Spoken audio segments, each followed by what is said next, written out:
جاوید صاحب ایک بڑی پیاری بات کرتے ہوتے ہیں کہ اس دور میں عقل مندی کو چالاکی نے ریپلیس کر دیا ہے۔ ہود بوائے صاحب نے سٹیفن ہاکنگ کی بریف ہسٹری آف ٹائم کو ایک ملا کی قبر کے عذاب سے میچ کر کے دکھایا۔ انا للہ و انا الیہ راجعون۔ دوسری بات جاوید صاحب نے ریسنٹلی اپنے ایک لیکچر میں کہی ہے، اور وہ بات بہت غور طلب ہے، عرفان خصوصاً ہمارے بھائی عرفان جو ہے آرگنائز، کہ ہندو مائنڈ نے اپنے اوکلٹ نالج کو پریزرو کر کے دکھایا ہے۔ دو کتابیں اس پہ پھر جاوید صاحب کے لیکچر کے بعد دیکھی، conversation between Tagore and Einstein, اور پھر ایک کتاب ابھی آئی ہے ٹو فادرز، کہ دو علیحدہ باپ تربیت کیسے کرتے ہیں۔ آپ وہ بحث پڑھ لیں، ٹیگور نے آئنسٹائن کو گھٹنوں پر لے آئے تھے، اس بات پہ بھی کہ سچ بھی میں ڈیفائن کروں گا، ورنہ میتھولوجیز اتنی پروڈکٹیو نہ ہوتی۔ سائنس مر گئی مگر ہومر کی میتھولوجی زندہ ہے، یہ بہت بڑا ایویڈنس ہے کہ وی آر دا ڈیفائنر۔ اور تیسری بڑی بات کہ اقبال کا جاوید نامہ فارسی میں پڑھے بغیر سائنس کے اوپر ان کا رد دینے پہ میں مطلب اتنی غلطی تو میں نیوٹن پہ نہ کروں کہ میں انہیں مکمل پڑھے بغیر،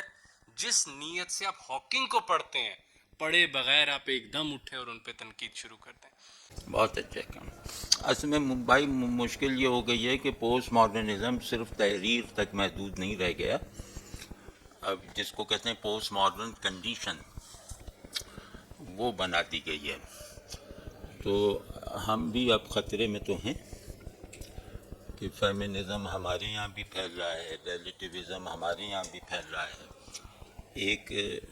نان کمیٹڈ انڈیویجولزم ہمارے یہاں بھی پھیل رہا ہے، آزادی کے تصورات، پوسٹ ماڈرن تصورات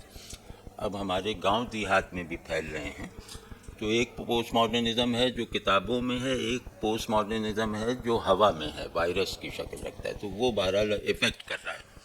اور ہم لوگوں پہ وہ چیزیں زیادہ افیکٹ کرتی ہیں جو ہماری سمجھ میں نہیں آئی ہوئی ہوتی۔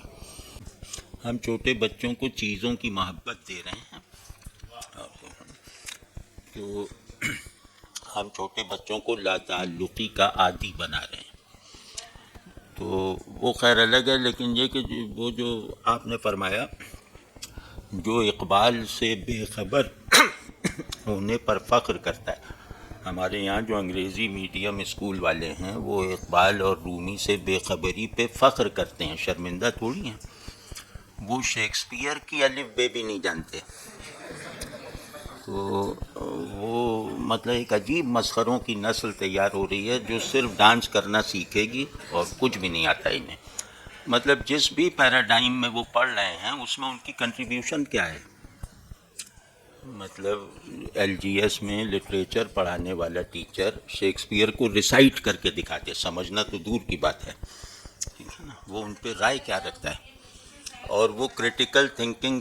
تھنکنگ سکھاتے ہیں ایک وبائے عام میں، تو ان کے کریٹیکل تھاٹس کہاں ہیں؟ تو یہ سب ایک میری رائے میں ایسے اداروں پہ پابندی لگنی چاہیے، اور تہذیب، اپنی تہذیب پر فخر کا جذبہ رکھے بغیر آدمی اپنے آئیڈیاز کا دفاع نہیں کر سکتا۔